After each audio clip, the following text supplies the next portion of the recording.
Popo Carnaval, quel impact après 4 décennies. Valoriser la culture ivoirienne, un enjeu de taille du Popo Carnaval de Beaunois. C'est donc une manifestation culturelle qui est célébrée chaque année depuis 1972 à 50 km et à l'est d'Abidjan. Popo, qui signifie masque en langue abourée, est un moment de 2 semaines de festivités rythmées entre autres par des danses, des retrouvailles, des jeux, du savoir-faire culinaire. En somme, tout un attrait touristique qui entraîne les visiteurs dans la pure tradition abourée.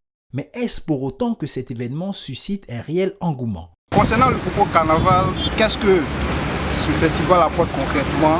Bon, selon moi, on ne voit rien, parce que c'est vrai, les gens pensent à vulgariser la chose, mais on ne voit pas effectivement qu'est-ce que ça apporte de concret dans nos cultures. Popo Carnaval, ils ont donné une partie à un opérateur économique, ce qui fait que la place du village Popo même a perdu un peu sa valeur.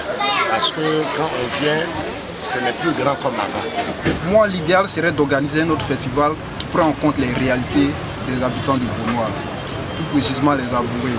Les avis sont donc mitigés quant à l'intérêt de ce rendez-vous culturel.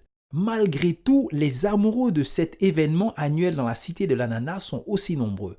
Et pour rien au monde, ils n'auraient raté ce moment festif. Les gens viennent un peu partout d'Abidjan, un peu partout dans toutes les régions de la Côte d'Ivoire pour venir découvrir un peu cette fête-là.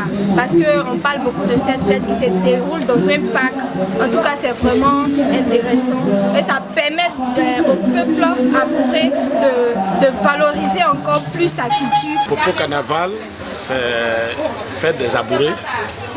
Et fête des abourés, on porte les max. Et quand tu portes le max, on ne voit pas ta figure, donc si tu as quelque chose à dire à un parent ou bien à une connaissance, ou peut-être tu as honte, tu ne peux pas dire, maintenant quand tu portes le masque, tu peux aller lui dire ce que tu portes. Nous, le Popo Carnaval, quand on vient toujours, c'est notre déguisement, tu fais le Popo Carnaval. Quand on vient au Popo Carnaval ici, les gens sont contents et puis ils nous aiment beaucoup. Le côté traditionnel demeure.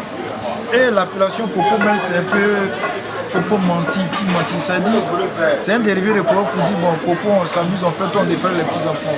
Moi, mais ayant vécu à Boaké avec mes parents tout petits à Beaunois, j'en avais été effrayé. Et depuis, ça a pris une valeur telle qu'aujourd'hui, au niveau national, le Popo est connu comme une des valeurs culturelles traditionnelles à Bouré. Bon an, mal an, le Popo Carnaval de Beaunois gagne en notoriété pour dépasser les frontières de la Côte d'Ivoire. Et pour cette 38e édition, les organisateurs axent la réflexion sur les stratégies pour un impact durable de la culture et du tourisme sur l'économie ivoirienne.